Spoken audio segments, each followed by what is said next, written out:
Quelques mois après la Clio, 5e du nom, Renault lance le Captur, 2e du nom, qui est basé sur la plateforme de la première.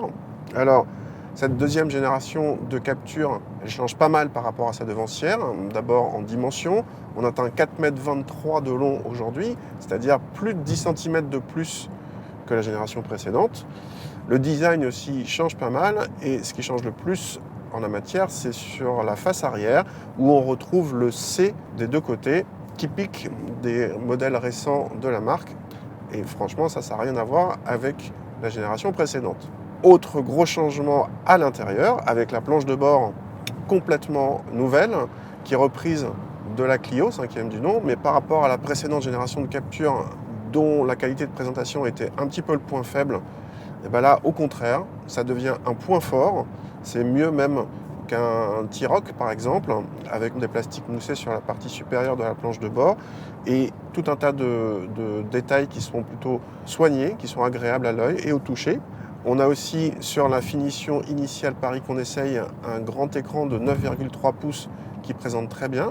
Sur notre modèle d'essai, on a une boîte d'essai avec une console centrale flottante, entre guillemets, qui est plutôt réussie, avec chargeur à induction, bien sûr, puisque ça fait partie de la dotation de série, y compris les aides à la conduite moderne. Ça, c'est pareil, le précédent Captur avait un gros retard sur ce point.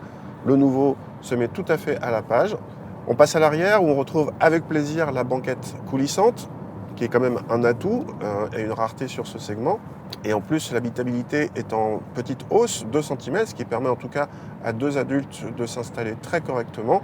En termes d'espace aux jambes, c'est un petit peu plus limite en garde-toi, mais ça va.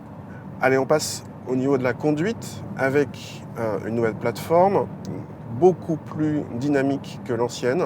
La caisse est mieux maintenue, il y a une direction plus directe, donc c'est une voiture qui est beaucoup plus moderne, ça se sent tout de suite.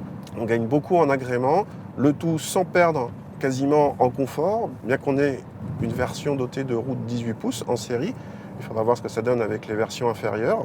Mais le compromis est en nette hausse pour cette partie châssis. Pour la partie motorisation, la version qu'on essaye a droit à un 1,3 litre TCE 155 chevaux, c'est le haut de gamme, associé à une boîte d'essai.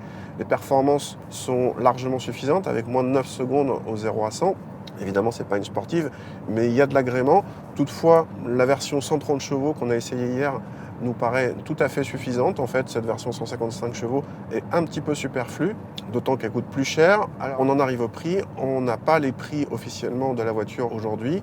Renault annonce juste les prix des versions d'entrée de gamme, 18 600 pour les versions essence, 100 chevaux en finition Life, et 23 200 pour la version diesel en entrée de gamme, donc 95 chevaux en finition Life.